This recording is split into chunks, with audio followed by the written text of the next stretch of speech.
restart the software. Fixed it. Shocking.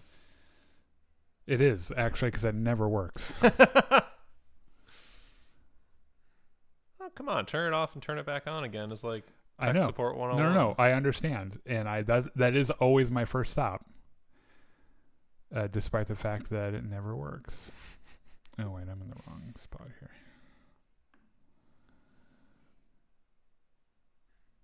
It's a very sensual image of Oscar Isaac. Yes, it is. So, John does our thumbnails. Oh. The reason for that, there's a whole reason why I don't do them anymore. And it's because of the software. Mm-hmm. It's just easier to do it the way we do it. But I send him the images that I want and like where they go and everything. Yeah. I'm going to show you a text I sent him today, just because you mentioned that.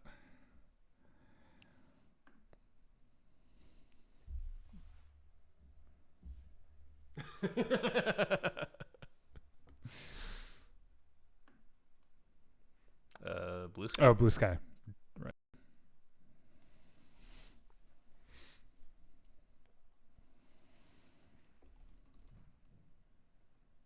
Or as we like to think of it, Twitter with fewer Nazis.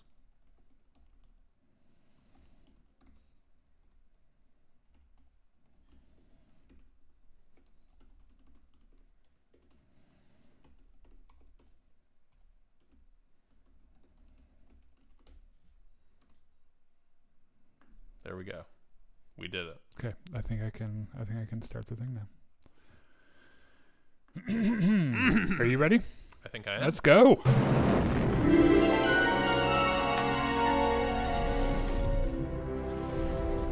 Welcome back to the Jedi Enclave presents. And now this is Podcasting Podcast. I am Daniel. I'm Chris. And yeah, it's our podcast. Yeah. So there's a little problem here. Oh yeah. Some minor technical difficulties. Oh, there we are. New world. Why did it do that? Fixed it. We are professional podcasters. No, we aren't. To be fair, professional podcasters don't have to deal with this because their medium is generally not. Hold on a second, I need to fix this. Is generally not visual like this. That's becoming less true. You know, I'm just gonna leave that there. That looks fine. Yeah.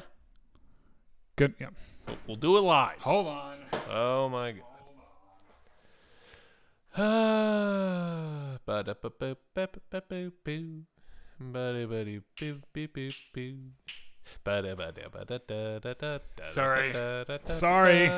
There, it's better. Ah, fuck it, I don't care. Okay, welcome back to Jedi Enclave Presents. You know, this is Podcasting Podcast. I'm Daniel. I'm Chris. And this is your weekly podcast You about... better leave that intro in. I always say, oh, I'll fix that in the edit, and I never do. Yeah. So, whatever. This is our weekly podcast about Star Wars accessories.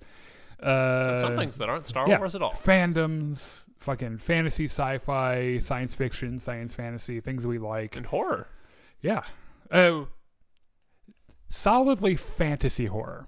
Because Stephen King cannot be described, I don't think, by one genre. Okay. So I think fantasy horror is probably the closest we'll get to describing his work. I mean, if your mythos involves a turtle that created the universe, I suppose that is a little bit fantasy-ish. When watching it, Welcome to Derry this week, did you notice the turtle?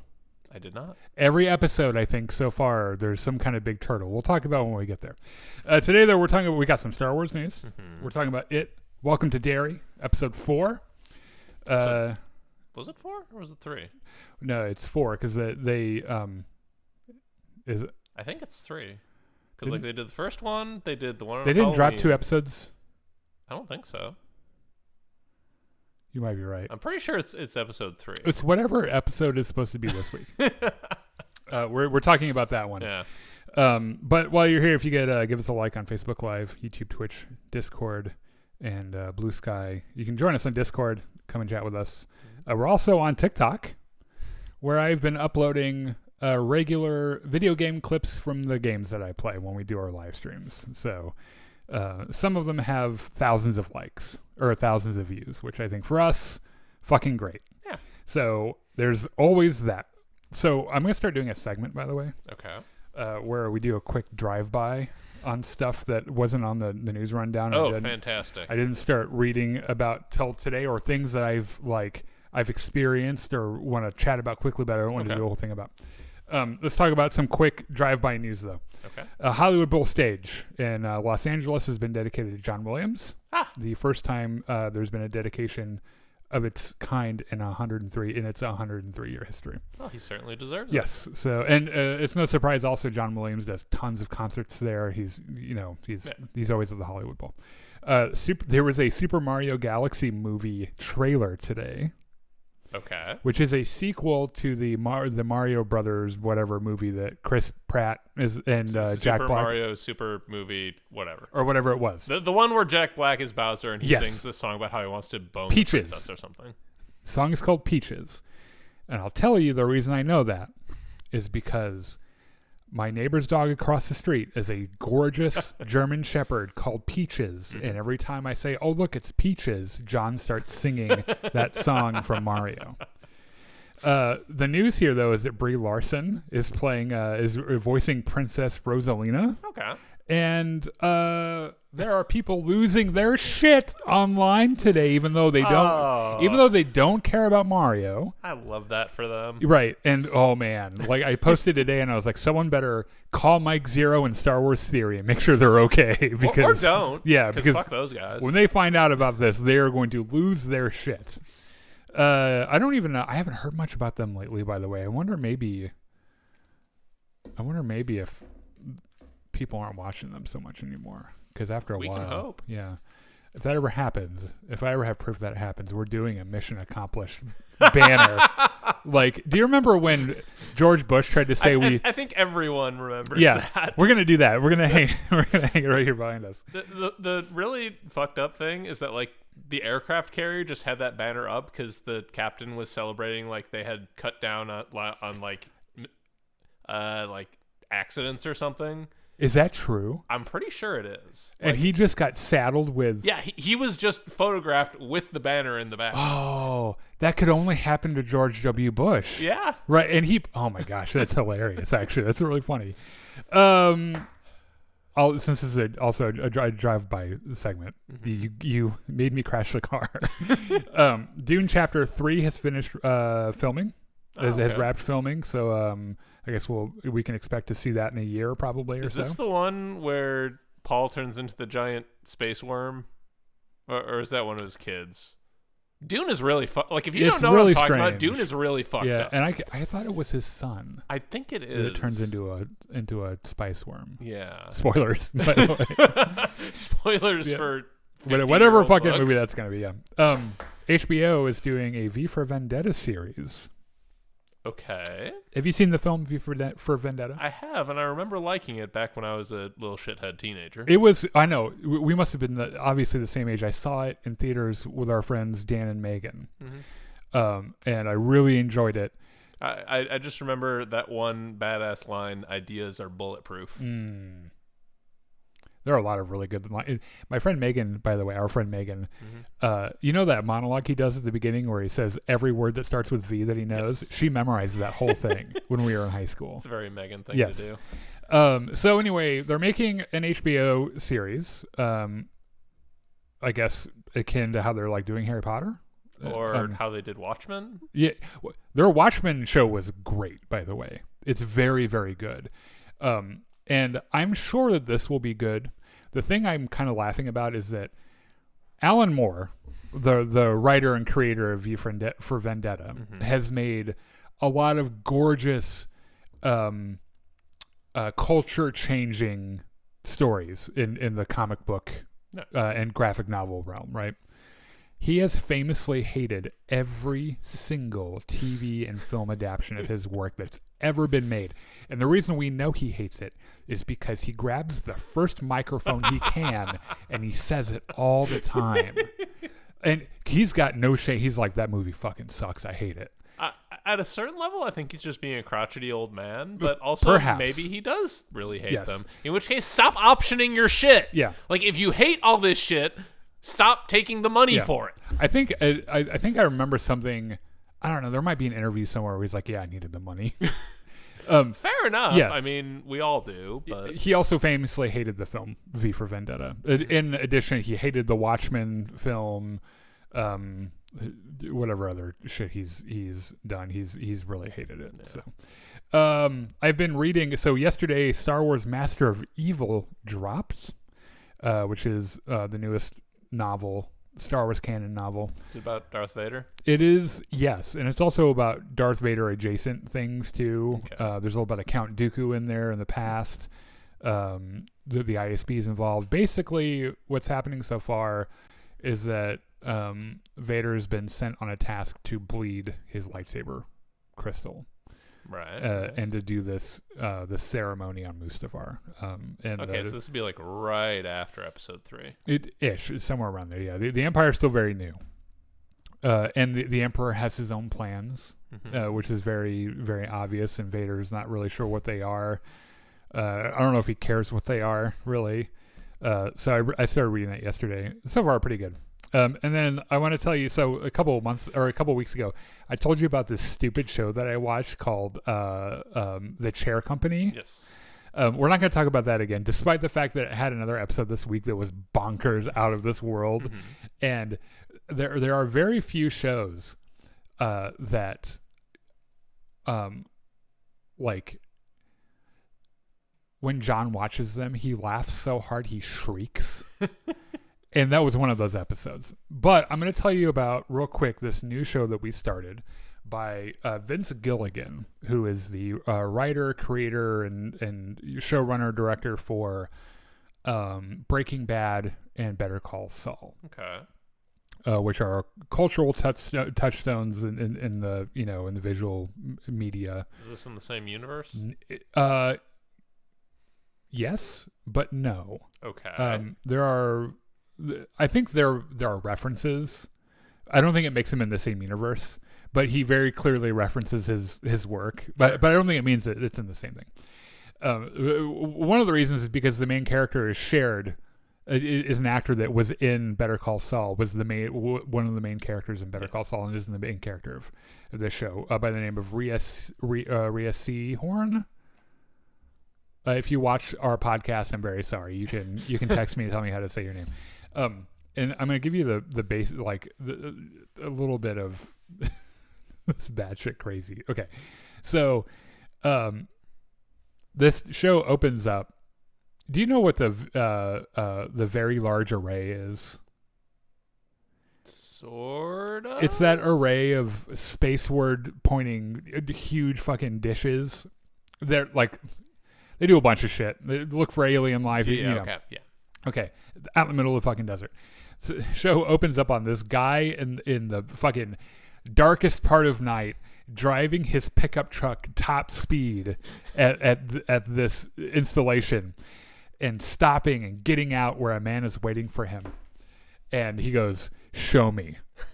And so this guy thinks that he has discovered a signal from outer space.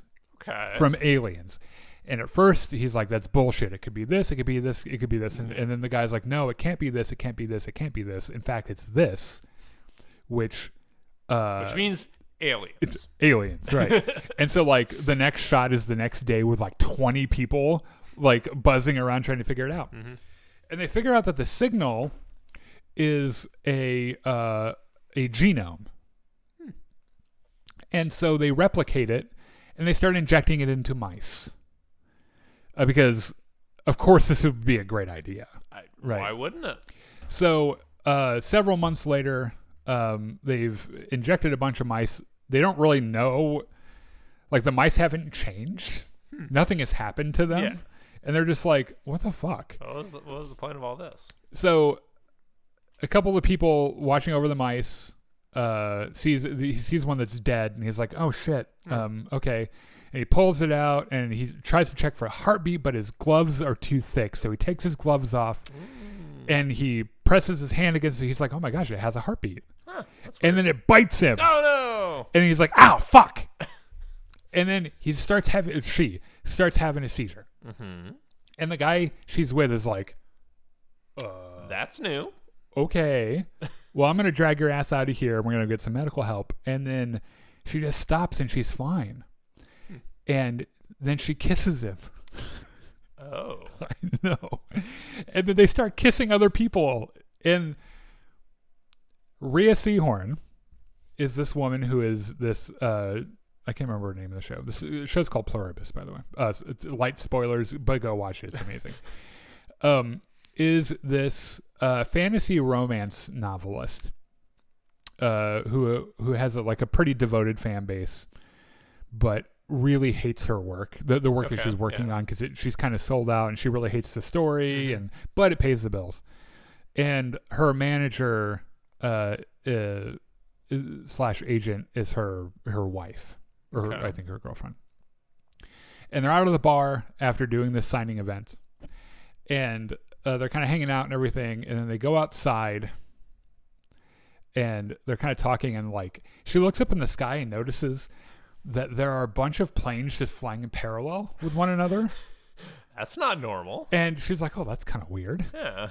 But there's like an Air Force base right here. So like, I don't know. Air Force guys are kind of weird, whatever the fuck. And then her girlfriend starts falling over and having a seizure. Oh, that's not good. Everyone in the bar starts having a seizure on the spot. And she's like, what the fuck is going on?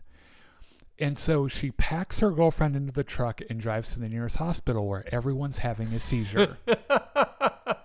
And then they just all stand up. And she's like, I don't know what the fuck's going on. And this whole crowd of people outside this hospital in unison go, we just want to help you. And she's, this is hilarious nope moment where she like, they say that and she's like, nope. Gets back into the truck, fucks off, right? So her girlfriend dies. Oh. And we find out that 800 million people around the world have died. But the rest of them are they're a part of this collective consciousness now. And so like she gets home, she doesn't know this yet. She gets home and she's trying to go through the channels to find out what the fuck's happening. And then she ends up on C-SPAN where there's a guy in a suit behind a podium, but he's just standing there staring. And then he goes, when you want to talk, call this number. And like calls her out by name, right? And she discovers that there are 11 other people in the world, for some reason, didn't get sucked into this collective consciousness. And it just like keeps getting crazier and crazier. And it is a really good show. Just for the 2 episodes I think that we've seen, it is really solid. So if you guys have the chance, go watch Pluribus. It's fucked up. Yes. Sigourney Weaver, as we know, has joined the Star Wars universe, made some comments, not bad comments, not like Oscar Isaac did. Her movie is still in production, so she's saying very nice things. Yeah, she's being very nice.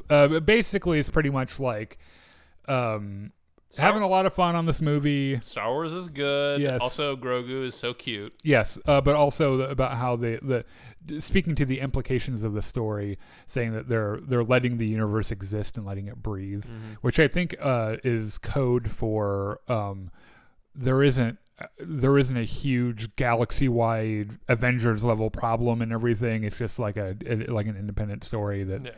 No Skywalkers and everything, which I think we are all kind of hoping would be the case. But as it turns out, that might end up being Ahsoka season 2. So, yeah.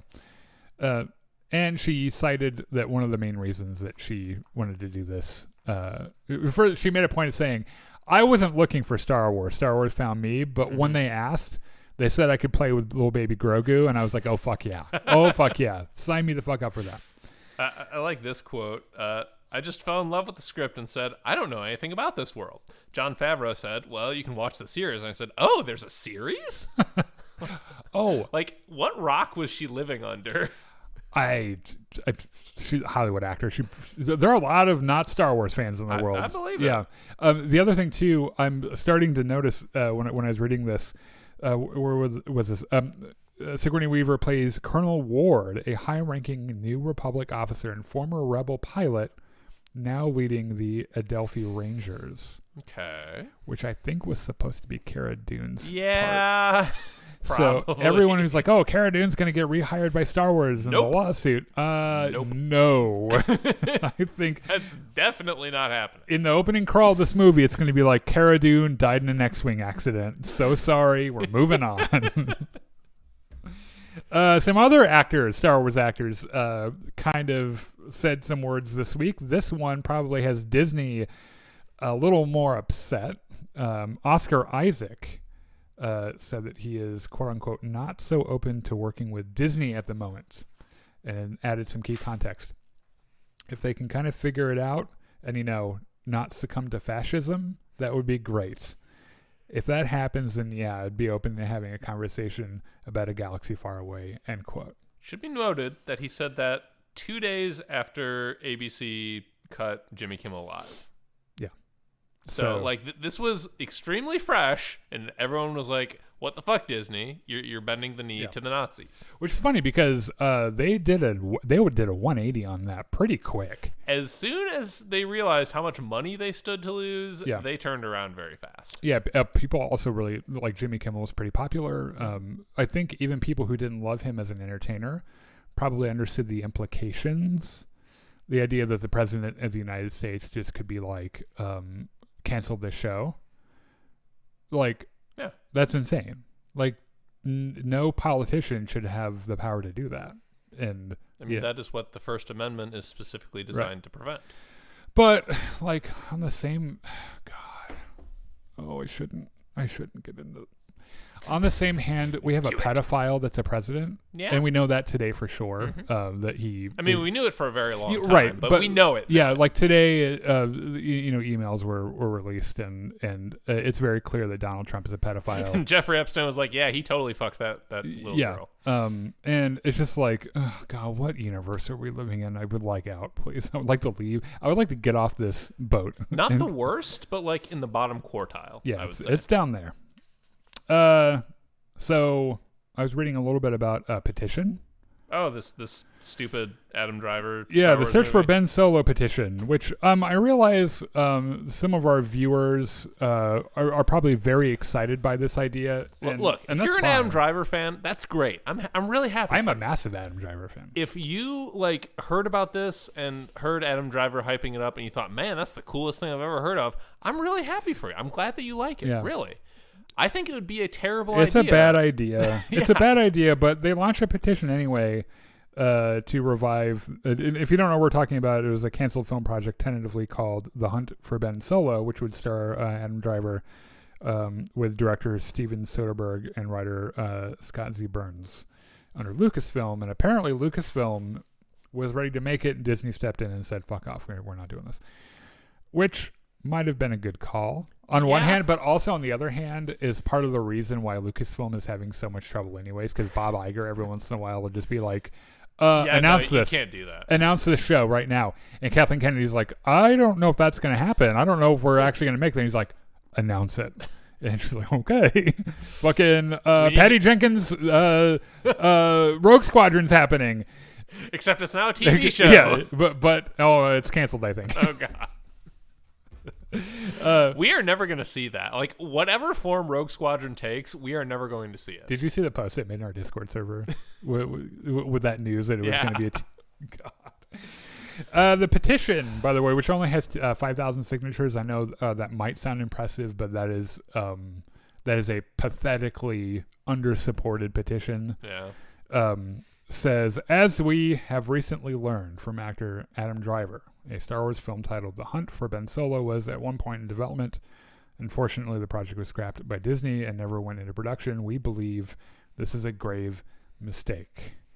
No, it's not. No. And let me tell you, I love Ben Solo as a character, and the reason I love him is because Adam Driver is such a good actor, right?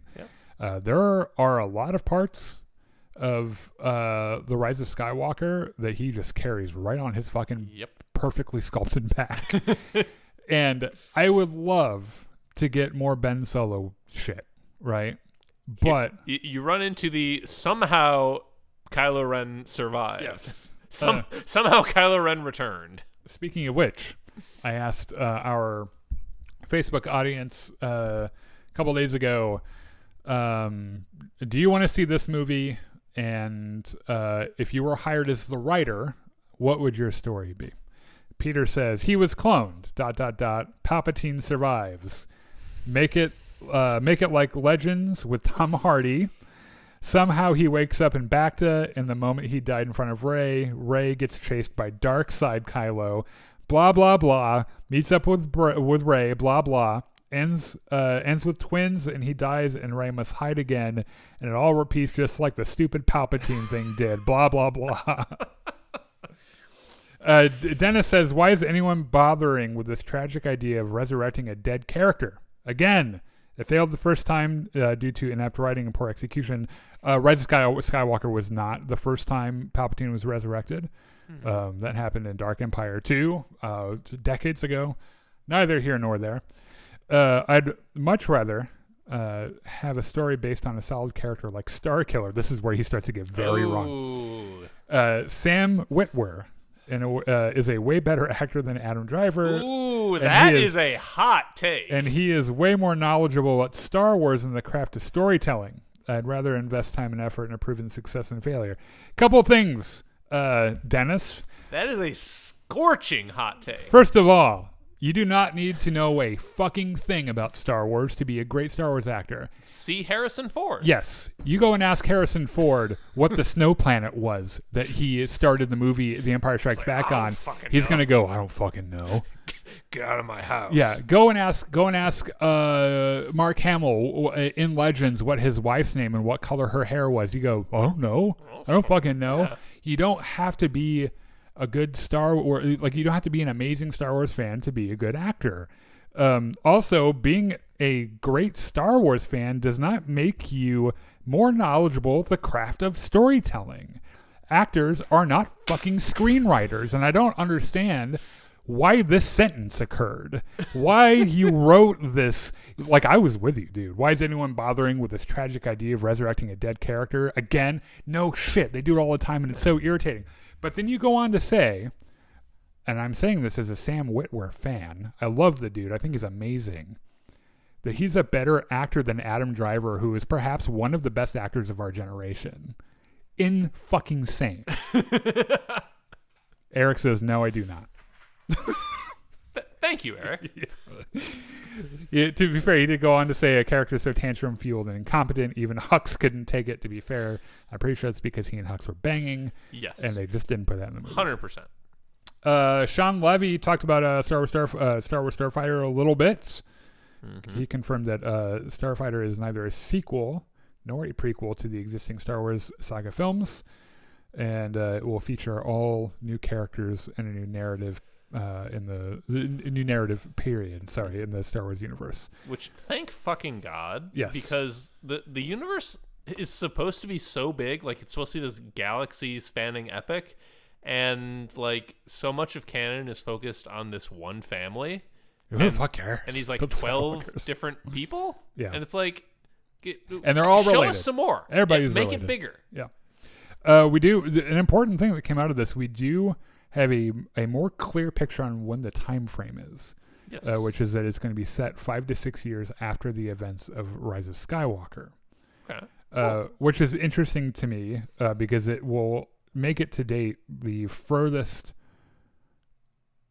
story era-wise to like the original trilogy, but still puts it in a spot where we could still like see Rey. Yeah. Or Finn or Poe if Disney can stop propagating, fascism. So, like I know he's saying that if I were him, I would also be selling the bit about like, hey, this is our own story. Mm-hmm. We're not like depending on the Skywalkers and all that other stuff. On the other hand, that Lucasfilm and Disney are like, oh, you need a tie-in character. Rey needs to show up somewhere, or fucking is Boba Fett still alive? He can come back. At the very least, they need someone to sell action figures. Yes. Here's some really sad news, actually. Star Wars Insider, the 30-year-old Star Wars magazine, will end its current printed run in 2026. with the final issue being number 237. The editors emphasize that the ending reflects changes in publishing and a shift toward digital content rather than a lack of interest in Star Wars itself, which is absolutely true. Yes, this 100% makes sense because print publishing has not been doing well for a long time. Yeah. Like, ask your local newspaper Yes. if you even still have one. Our local newspaper here in our town, I think, is exclusively now online. I don't think they even print newspapers anymore. Yeah. So, this is a little bittersweet because I remember getting those magazines when I was a kid, and I always thought they were cool. And I remember one specifically where they did a little feature on the the visual effects, like the models and shit, which is like what really caught my attention in that original trilogy. So, kind of an end of an era, you know. Yep. So. All right, let's talk about it. Welcome to Derry. Unless is there anything else you need to? No, that was all the news. Okay. Now, thank God we got like 20 minutes.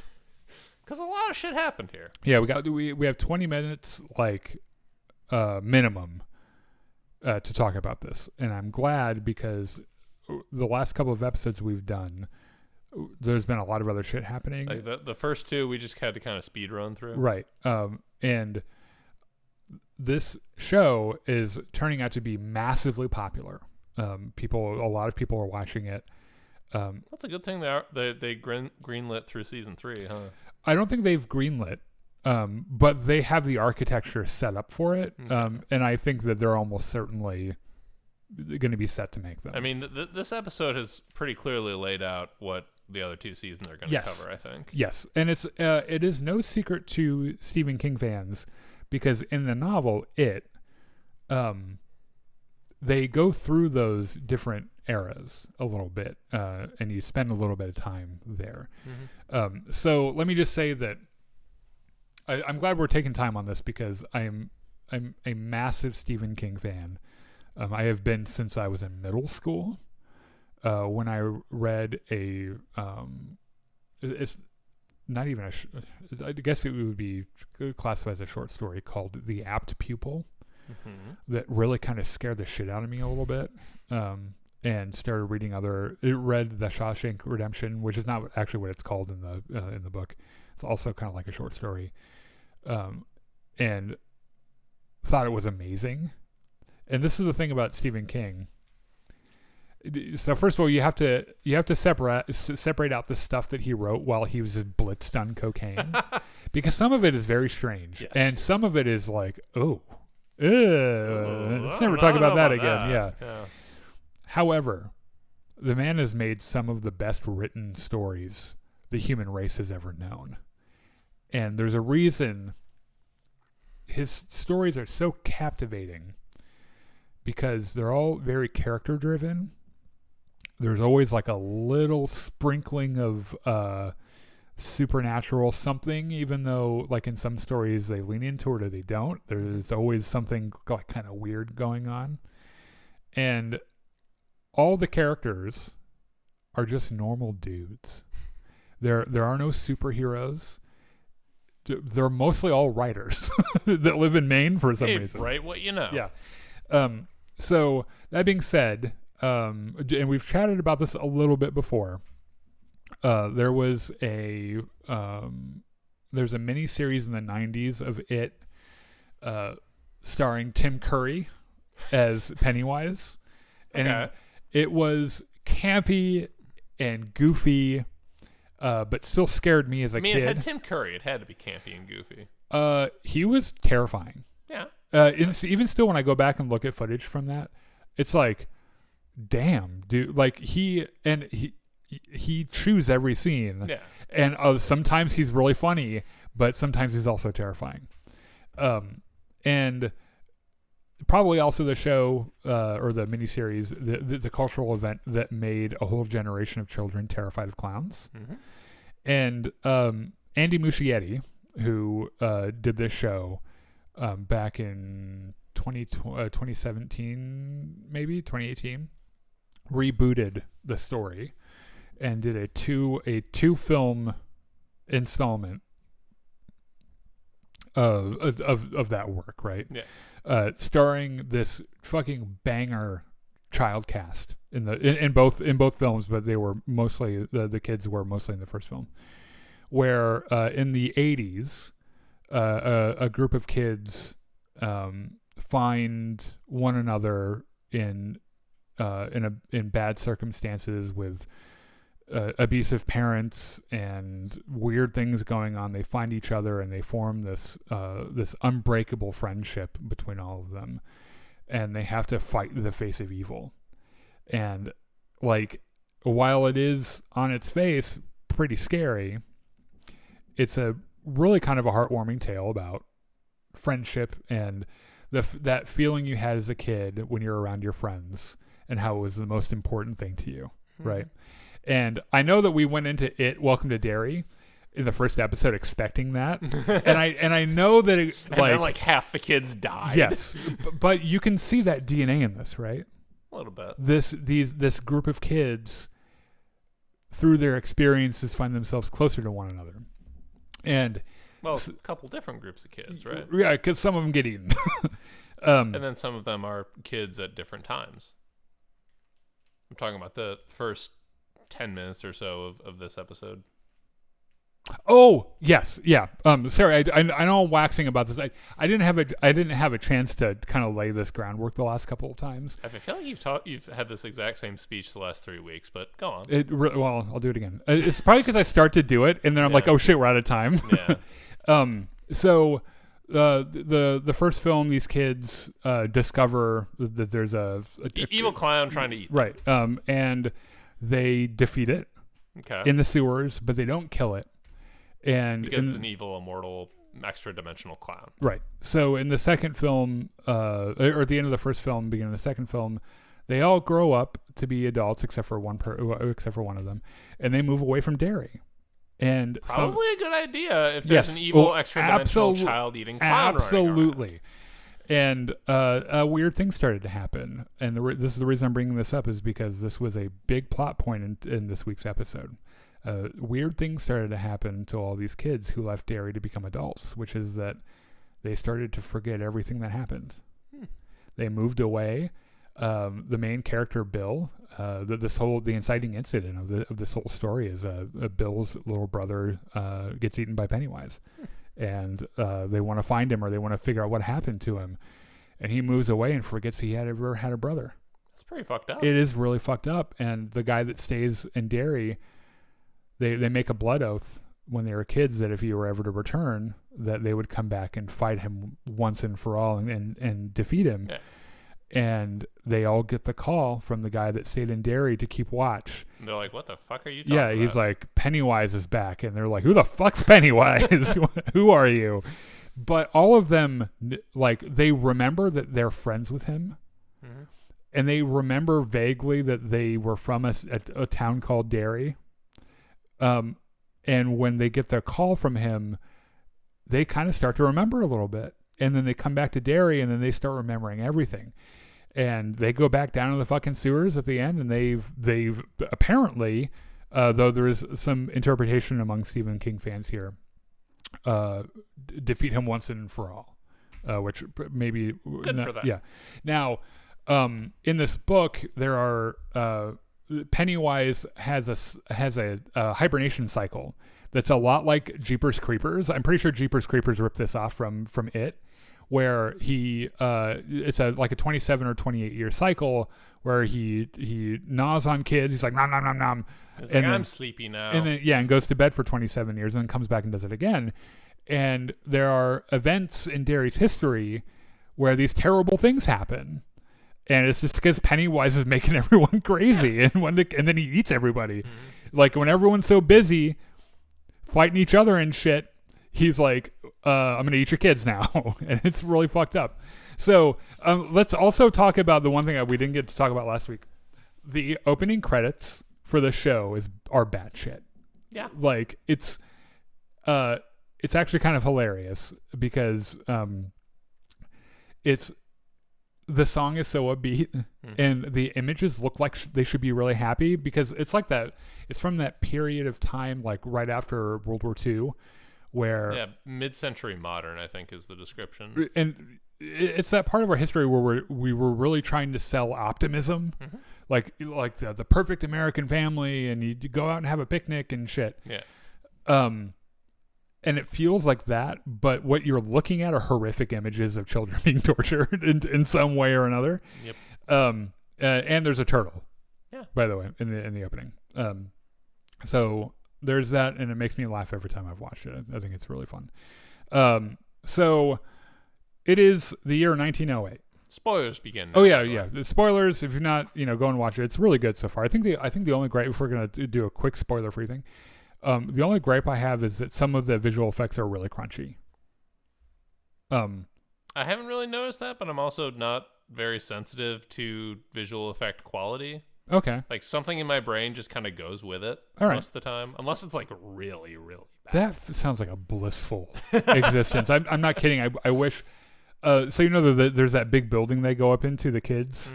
That is all like green screen. Sure. And it's really obvious. And like the last sequence of their bike ride through the graveyard. Yeah, that was obviously CG. Yeah, and it was to me it was kind of crunchy. However, the story is like I'm there for I'm kind of along the ride for the ride of the story. You know why I'm not as hard on visual effects as you? Because I don't watch Corridor Crew and those other YouTubers that break down everything. This is wrong and this is bad and that's bad and that's bad. Oh yeah, this is quite nice. To be fair about Corridor Crew, however, they I get it that they're professionals. They know their shit. But they also defend visual effects artists who are accused of having bad stuff because they know that when you see a bad VFX shot, it's almost never the artist's fault. Yeah. It's the production's fault. They weren't given enough time. Right. So the spoilers. If you've not, if you want to see it and you haven't seen it yet, fuck off. Go watch it. Come back. The year is 1908. A young Francis Shaw, who is the Air Force general guy, head honcho. Yeah. Is visiting a carnival with his father, who let's just say probably isn't a great guy, right? Kind of seems like an asshole. Probably not. Which is a recurring theme in Stephen King stories. Everybody's got parents who suck. Some people should have gone to therapy. Stephen King just fucking wrote. He wrote, yeah. He wrote all his neuroses out. Yeah, he did mountains of cocaine and wrote stories. So there's a carnival and there's the bar. Hey, step right up! Yeah. Come, step inside this freak show. All this weird, it's a freak shit. show, right? Yeah, and they're like, oh, it's we got a skeleton man, and there's a dog dude in there, and a fucking there's two girls whose like intestines are linked to each other, and that's really fucking gross. Yeah, it's nasty. And lurking in the background outside this freak show, there's a little clown. So you noticed that? Yes, it was hard to miss. Yes. Do you notice the clowns? Well, You've never seen it, so have you seen Pennywise like full on? I'm sure I've seen like still images here and there. Because her face paint is the same pattern as Pennywise's. Makes sense. There are some theories about that, by the way. And also the guy, like after he goes in the tent, the guy looks at him kind of chuckles menacingly. Right. Which I'm assuming this whole thing is just Pennywise. I don't think so. Really? Yeah, I don't think that it is. I think he's just weird and he likes to cackle a lot, which, maybe. If you're that kind of guy, you're that kind of guy. You will have noticed that some of the carnival goers who are hitting things with slingshots, there's a row of turtles. That's where our turtle sighting for the episode comes in, right? Okay. So he goes into the freak show and he encounters the skeleton man who scares the shit out of him, right? Which admittedly, he would scare the shit out of me too. Yeah. Now, is he a skeleton guy? No. He's a tall, skinny dude who's missing an eye, And he's also probably Pennywise. I don't think he is. Really? We'll get to that in a second. In fact, I'm sure that he's not. So there's the turtles in the carnival. There's some lore here that we're getting into regarding a man named Bob Gray and his daughter, Mrs. Kirsch. Bob Gray being Pennywise. The fan theory is that perhaps the clown that we saw is Mrs. Kirsch, who shows up in It, like the movies, is kind of one of Pennywise's evil forms or whatever. Yeah. So, by the way, this is 1908. This is the year of the Ironworks explosion, which is one of the 3 periods that we've been talking about. What I noticed, have you seen The Shining? No. Oh man. Okay. So you might even know about this though. It's kind of in pop culture a lot. They're the 2 girls. They just stand there in the hallway and stare at you. Yeah. That's what the 2 girls who are conjoined by a weird organ looks like. They look like the Grady twins to me from The Shining. Sure. Also, there are some Stephen King fans arguing whether or not there was a true knot reference with this guy with the hat. And to give you a quick primer on True Knot, The Shining happened, and then it had a direct sequel called Doctor Sleep. Starring Ewan McGregor. It is written and directed by Mike Flanagan. Oh, okay. The guy that it is fantastic. It's a very, very good movie, and it's the antagonists of the film are a bunch of quasi-immortal vampires who feed on children. Sensing a pattern in Flanagan here. Oh, Flanagan just likes to do scary shit. And what's really funny is in that movie, all the actors from like Midnight Mass. I was gonna say, I just made a reference to Midnight Mass, and you just didn't. You just sold it. Well, remember that Doctor Sleep is a Stephen King thing, right? So Mike Flanagan didn't create it; he just directed. I know. I was just trying to make a funny. Now, hold on. We don't have. Rain on my this is too scary to be funny. Okay, I'm trying to teach you about Stephen King here. Semi-immortal vampires who feed on the shine from children, and in the Stephen King universe, the shine is like the Force or like magic or some shit. Okay. So they torture kids and they eat their shine and they live forever, and that's pretty much it. And the leader of the True Knot, which is their like little group, wears a top hat that looks a lot like the top hat this guy's wearing, and then like the tall skinny guy, the skeleton guy, looks a lot like one of the True Knot guys. So probably a visual reference, maybe not supposed to be exactly that, but that's fine. So his father, Monty, takes him home after he wins him a slingshot. Yeah. Their car breaks down and he goes to get water from a stand. This is like conveniently right there next to the car.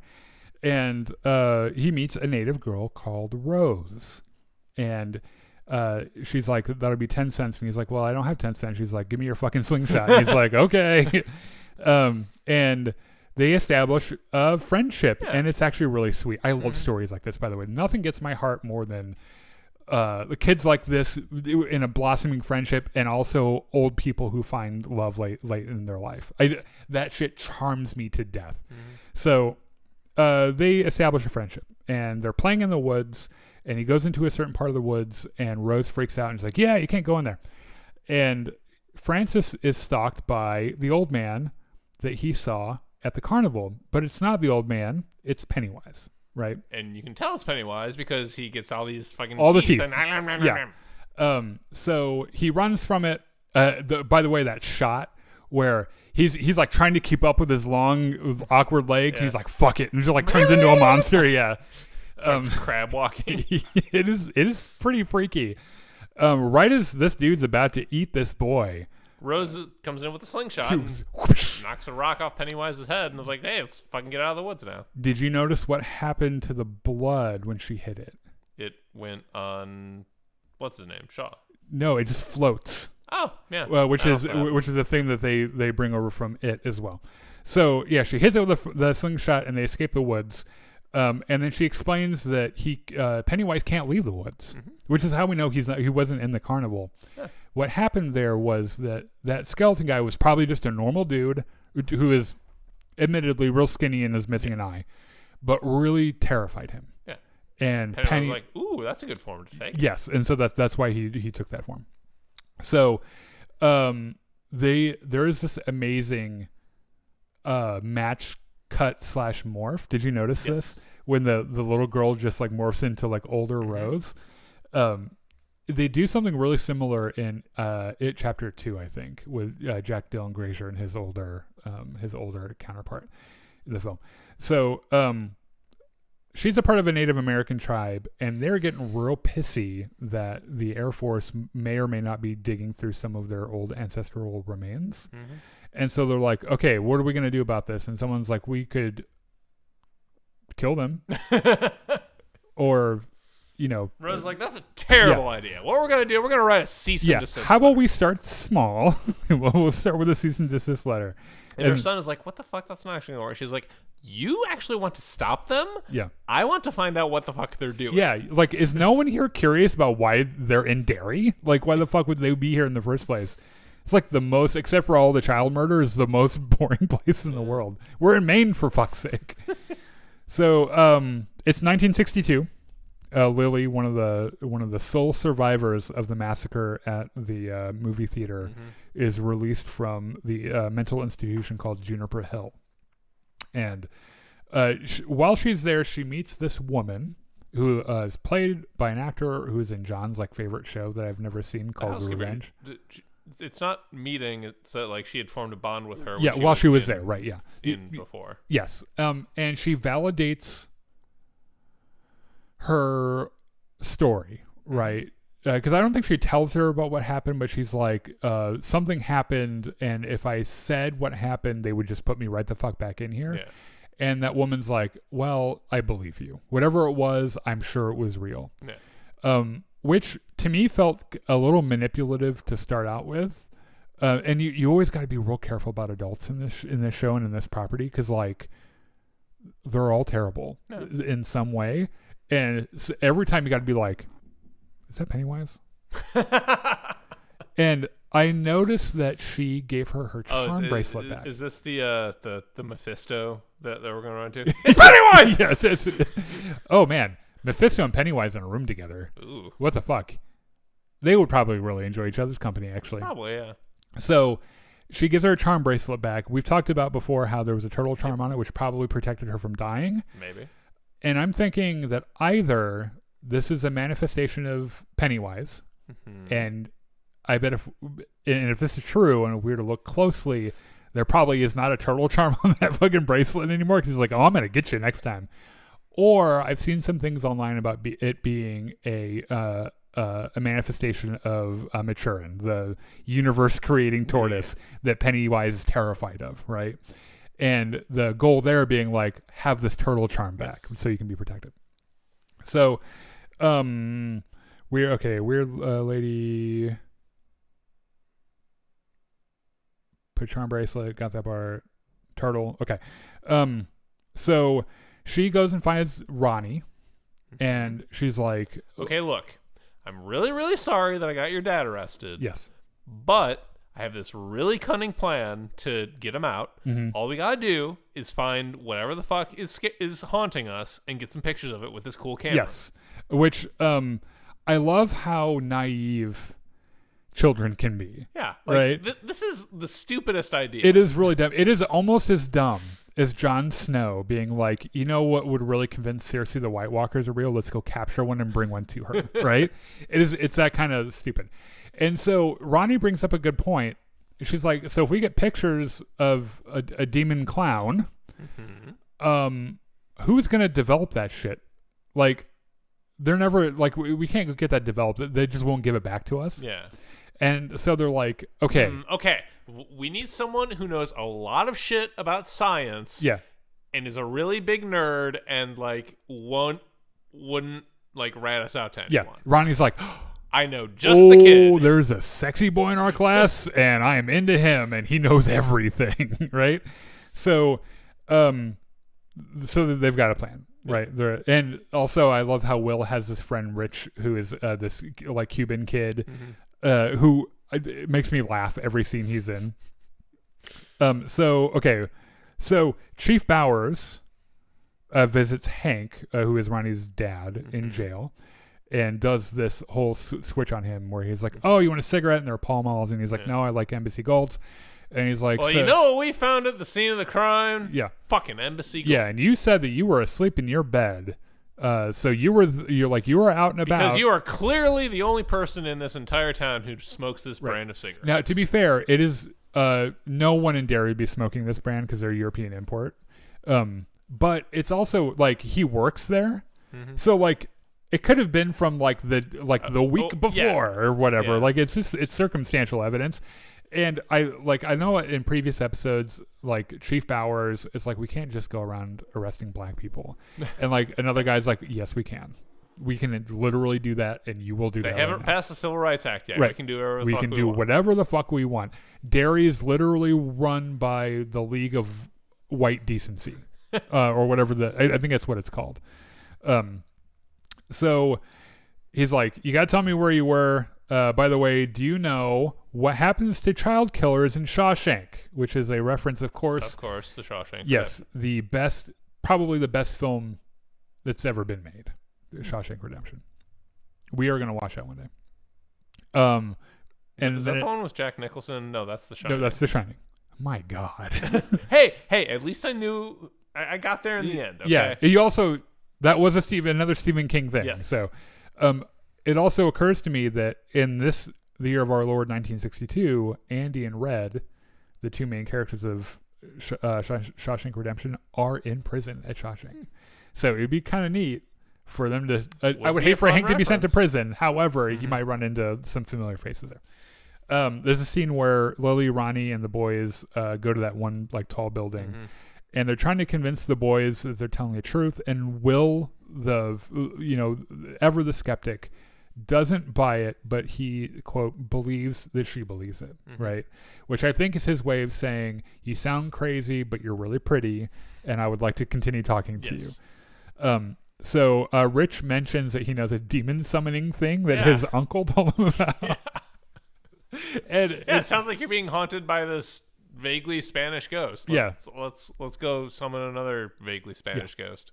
Now, Shaw, the Air Force head honcho guy, has been informed that the car that they retrieved was from 1935. Which, if you're doing the math, would put it in one of Pennywise's cycles. Yes, belonging to Al Bradley during a gang massacre. And I assume this is all stuff that we can read about in the books. Yeah. It's also in the opening credits. There's this really funny shot of Pennywise with a Tommy gun, like doing a Neo from the Matrix off of the... That's the other thing I love about Pennywise so much, is that he's fucking hilarious sometimes. He just does really goofy shit. He is a clown. Right. By the way, the reason for that is Pennywise tried really hard to be a human being for a while. But why would he do that? Because that's what he thought would work. But he started to realize that people always found him out because he's just kind of weird. Yeah. And so he was like, well, clowns are kind of weird and they draw children in. Yeah. And so now I'm going to be a clown. Yeah. So Fuller assigns Halloran to accompany a flight conducted by Leroy and Polly. And he gives them a little something in a cigar box. Cigar box, yes. Something that has, I forget the exact quote, but it's something that has made its mark on the entity. Which, by the way, they dropped the whole word, the entity. So they know that there's something weird happening in Derry that's causing all of this that is perhaps supernatural. Well, right? But we knew that they knew that from like episode 2, because like the whole reason the Air Force is here is to get a weapon. Because of course they want to turn it into a weapon, right? So which sounds like a terrible idea, but we know things that they don't. Yeah. So we find out they get up in the air in this this helicopter, and they find out that the box has the slingshot. Well, we find out. I don't know that they can see it from the cockpit. Yeah. But Halloran's like, go that way, and oh god, I'm tripping balls now. Yep. Oh, I'm in a sewer now. So Halloran has a little. I think that's a good way of saying it. He's tripping balls. He has a visitation from Pennywise. Now the thing is, so he's confronted by Pennywise, with Bill Skarsgård's voice, and he goes, "Who the fuck are you?" And it's interesting that Pennywise seems pretty interested in why he's there, / maybe a little concerned, because Dick Halloran is kind of a psychic megastar, and I bet that Pennywise is like, I don't like you being down here. You can just go. Yeah. Do you have any kids? Would you like to just hop out of that helicopter you're in? Yes. Well, okay. So while he's down there, he gets a little vision Of his mother, or his grandmother. Yeah, who we know from The Shining is the one who taught him how to use his psychic abilities. She's like, look, you need to get the fuck out of here right now. Molly, you're in danger, girl. It's a Ghost reference to anyone who didn't get it. So Pennywise damn near tricks this man into jumping out of a helicopter, which, I mean, to be fair, nicely done. That's pretty cool. But they're able to pull him back in time. And they go back to the base. He reports his findings to Shaw, and then immediately is like, look, I know that you perhaps want to make a weapon out of this, but maybe we just shouldn't. Maybe we should pack all of our shit up and just leave. Like, me, the person most qualified to be making statements on this subject, I think it's a really bad idea. And Shaw's like, son, we are the United States military. We will have our weapon. And he's also, like, oh, fuck. How would you like to have a tent without a leaky roof that you and your friends can hang out and play cards in? I'll make your friends a bar. and Halloran's like, they fine. would actually like that, yes. Yeah, they would. That actually would be pretty prime. So Sean meets with Rose, asking for her help in investigating the dig sites, although Rose maintains the Native American community's word that they might be interfering with ancestral remains. And it turns out that Shaw completely forgot about Rose until they got the cease and desist letter. They got the letter, and he's like, signed by who? I think I was in love with this girl. Wait, where does she live? And this is what I was telling you earlier about older people finding love late in life. Yeah, they're cute. They are so cute, yeah. And so Shaw's like, how about this? How about you show us where the remains are supposed to be? And we'll just dig around. We'll just dig around it. And she's like, okay, but I want to know what you're doing, though. Like, we're fucking digging pipes to get water places. Bullshit. I mean, yes. Bullshit. But that's the cover story. Yeah. Well, I know, but Rose is like, I don't think that's what you're doing at all. So Halloran has dinner with Leroy and his wife, Charlotte.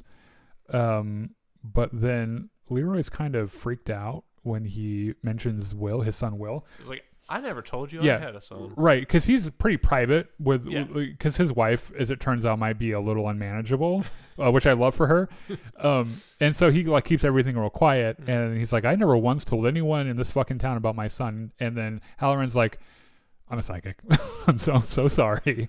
Also, I like saw inside your head that time when me and my buddies were like beating you up. Like we pulled you out. Oh yeah, tried to scare reveal you by the way. Yes, he was one of the guys that attacked him. Here's the thing: I looked inside your head, and like everybody else that we've ever put in that situation was scared shitless, and like their life was flashing before their eyes. They were thinking of their kids. Yeah, and their spouses and whatever. You were just kind of calculating and thinking about, okay, if he does that, I'm going to do this. Gathering information. Yes. And that scares the shit out of me. So I'm just like, the part of you that's supposed to be scared just doesn't work anymore. Right. So I'm just going to stay out of your head now. Yeah. Because I don't want that. So when you tell me don't fuck with you, I'm on the same page. I won't fuck with you anymore. It's kind of a, we know where this is going. Yeah. Right. This guy is going to end up face to face with Pennywise, and Pennywise is going to be like, whoo, and he's going to be like, are you a fucking clown? What the fuck is this? What is happening right now? What is any of this? You need to stop eating children. Pennywise is like, how about I don't? Yeah. Also, get out of my sewer. Take the psychic with you. Don't you all float down here? Yes. Oh, we do get an image of that, by the way. The tower of floating kid bodies. Yeah. It's also in the films. So Lily, Ronnie, Will, and Rich visit a cemetery at night to do their Cuban fucking ghost ritual. Like they set up the row of candles. They might as well have a fucking Ouija board out here, right? And Rich fucking shouts some stuff in Spanish and is like, okay, that's it. We're done. Yeah. And they're like, well, shouldn't we like sit facing outwards? So he's like, oh yeah, that's what my uncle said to do. Yeah. No, he says, that's what my cousin said to do. And Ryan's like, no, the cousin thing. No. So he said, oh yeah, my uncle said face outwards. And then Rich has to piss. Yeah. And he gets up and she's like, well, I thought that you couldn't leave the circle. And he's like, well, my cousin said that if you came back real fast, you could leave the circle. Like, and your cousin? Like, you didn't even hear about this from your uncle? Like, it became immediately clear he was bullshitting. Richie is bullshitting the whole thing. And they all are just like, what the fuck, man? Like, okay, I'm done. Yeah. We're going. They take the girls take the camera. And there's actually this really sweet moment where after they leave, Rich tells Will, like, making friends is hard. And Will's like, I know, man. Yeah, like, I get it, buddy. it's okay. I forgive you. It's not a big deal. Short king, Yes. which Rich very much is trying to be. So they're all riding towards the exit, and all of a sudden the exit gets farther and farther away.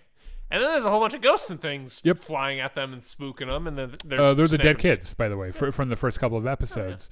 And they start fucking snapping pictures. Snapping pictures and dropping the cameras, and it rolls, and another kid picks it up, snaps a picture, and they drop it. And all this eventually culminates with Will getting the camera in this like underground crypt. And like there's this creepy arm reaching along it, and he snaps the picture, but we don't see what it was. Did you? Well, if you were watching carefully, there was a shot of like a hand going against the wall, and it is very obviously Pennywise the clown's arm. Okay. Which, if you're big fans of the movie, it was like really obvious. I mean, they make this very clear because the kids then break into their school and go to the photography lab and start developing them. And like, oh my god, look, it's this picture of a ghost, and that's another dead child, and all that stuff. And then they get to the last picture that Will took, and they're like, the fuck is that? Is that a clown? Yeah. And that's where the episode Yes, because, because they don't know, but we know. Right. Now, this is what's going to happen. They're going to show these pictures to the adults, and either they're not going to see anything at all, or they're going to see what they want to see, which is, you kids are crazy. Yeah. Like, let the adults handle this. Like, this isn't helping. Your lives are certainly not in danger. We got the child murderer in prison. Right. So leave us alone. Go and play with your Legos. And perhaps even Lily probably goes back to Juniper Hill, which they do mention earlier in the episode. The doctor, right before they release her, was like, so we upped her sedative, but if these delusions keep going, maybe we go with a more aggressive treatment plan, which in this time period means you get a fucking lobotomy. And not great. Yeah, not great. Lobotomy, not good for your mental health. Anyway. All right, that's the end of our show today. Next week, talking about more Star Wars news, talking about more It's Welcome to Derry. I really think, and I don't know how I feel about it, because I think we have to talk about Stranger Things when it comes out. Oh boy. Because it's going to be a cultural phenomenon, and it has been since its first season. And I know also, just quickly, Predator Badlands is doing gangbusters right now in theaters, and apparently is very, very good. You and I are going to go and see Wicked next week, and we'll be doing a full review on that as well after we see it. I'm really excited to see that movie, actually. That looks really good. So anyway, thank you for joining us tonight. We'll be back tomorrow, 7 o'clock Central, with some Battlefront or Jedi Fallen Order, depending on what the mood is. So, thanks for joining us.